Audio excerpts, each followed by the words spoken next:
Hola a todos, el día de hoy vamos a hablar sobre algo que les sucede a la mayoría de los hombres. Esto es los llamados sueños húmedos. ¿Has escuchado hablar de ello? Es probable que hayas tenido algún sueño húmedo, lo cual puede resultar vergonzoso, incluso confuso para algunos adolescentes, pero déjame decirte que es completamente normal.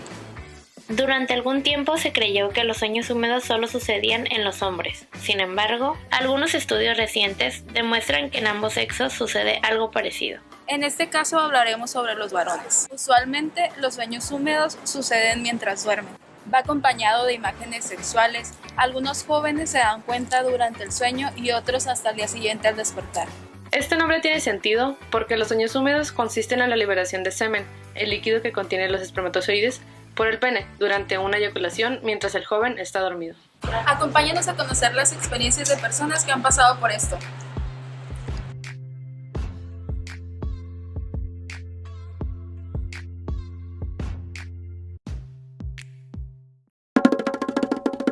Mi primer sueño húmedo lo tuve a los 15 años. Como a los 14 años. Mi primer sueño húmedo lo tuve a los 14 años.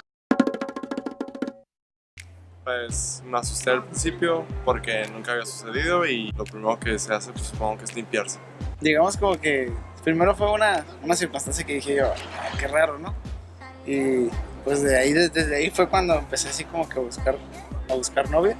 Y pues, fue algo incómodo porque pues era la primera vez que me pasaba y pues nada, o sea, siento que es algo normal en la etapa de como un hombre. Sí, se lo platiqué, pero pues así entre mis amigos nada más. No fue así como que una persona que haya sido de muy de confianza conmigo, no, sino así entre mis amigos agarrando pura. No recuerdo haberle contado a nadie, en verdad. Investigué en internet. Y yo con un hermano, tengo un hermano mayor, entonces pues supongo que él tenía un poco más de conocimiento respecto a esto.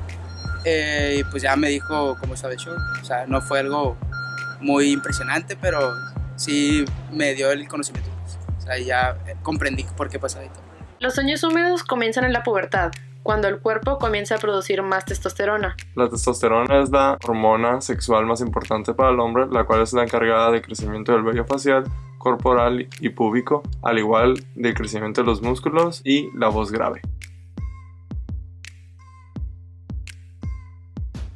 Algunos jóvenes pueden sentirse avergonzados, incluso culpables por tener sueños húmedos, que quisieran ocultarlo, pero igual recuerda, es algo completamente normal. ¿Sabes por qué se dan estos sueños? Si un chico tiene un sueño húmedo con otra persona que no sea su pareja, no necesariamente quiere decir que desee serle infiel. Quizá la imagen de esa persona se grabó en su mente de algún modo y fue proyectada de esta manera, al igual que en cualquier otro sueño. Algunos hombres las presentan frecuentemente, sobre todo durante la adolescencia, mientras que otros no las han experimentado jamás. Recuerda que es algo completamente normal, es algo que no puedes controlar ni evitar, y si tienes alguna duda, acércate con alguien de confianza. Esperamos que les haya gustado el video de hoy. Nos vemos en la siguiente cápsula.